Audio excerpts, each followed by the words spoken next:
1984, 35 dacoits attacked the temple and decided to steal Srila Prabhupada's and Radharani's deities. Srila Prabhupada's form was rescued, but Srimati Radharani was no longer in the main altar. Everyone was terrified that the dacoits would attack again. So the co-director of Mayapur suggested that they should install Lord Narsimha.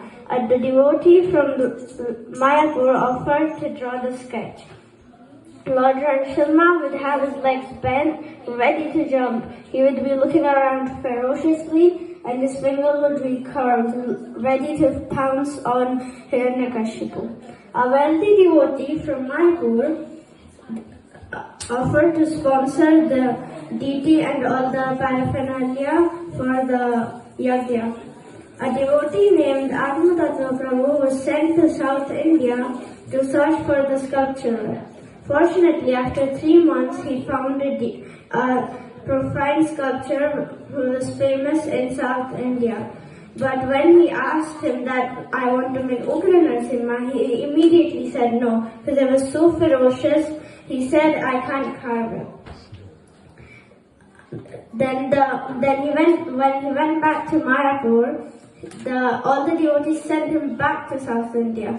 It is said that after 6 months, everyone said no, and they couldn't find a sculpture. So after 6 months, he met the sponsor and said, what, we can't do anything with your money. So the sponsor said, just go back to the original sculpture and ask him again. Now this time when he went there, he said, the sculpture described the ferocious form of Lord Narsimha. So he told him that if you can't make the sketch, if you can't make the detail, at least make the sketch. The sculpture said okay. And when he went back, when he showed the sketch to the devotees in Mayapur, they said, now if you want to make a deity, we have to make it with this sculpture. Then they told him to go back. This time when he went there, the sculpture immediately said yes. And he said, I want to tell you an amazing story behind this. After the last time you went back, I felt bad that you were coming and going and coming and going. So I went to my guru and asked him if I should make this deity. He immediately said no. He said this is Thanu Narsimha, which means that he just came out of the pit and he's searching for Hiranyakashipu. Where is he? How dare he touch my devotee? But that night, I had a dream that my guru is saying, okay, you can carve the sculpture. And the next morning, he also received a note that he should carve the sculpture. So the sculpture said that I will carve the deity in 6 months. When he went back, everyone was happy that he would have Lord Narsimha Dev in 6 months. Hari Bol. After 4 months, he came back to get the yajna and for the paraphernalia for the yajna. And he also checked with the sculpture of the progress. And when he asked him, he was like, what sculpture? What deity? The Prabhuji was shocked. And when he described it, then the sculptor remembered that he was talking about the Urga-Narsimha. So he said, I haven't even found the right stone for it.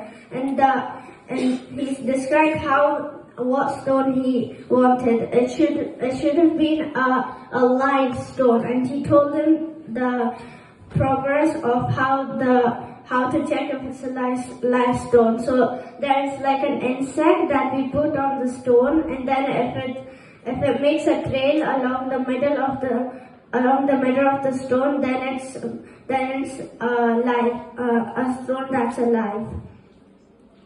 After some time, when he went back, he had good news that he had found the right stone to carve it on.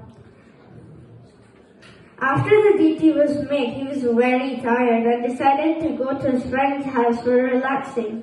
But the next day, their neighbor immediately came running, told him that his house was on fire. And when he went there, he saw that it was raining outside. He thought, how is it raining?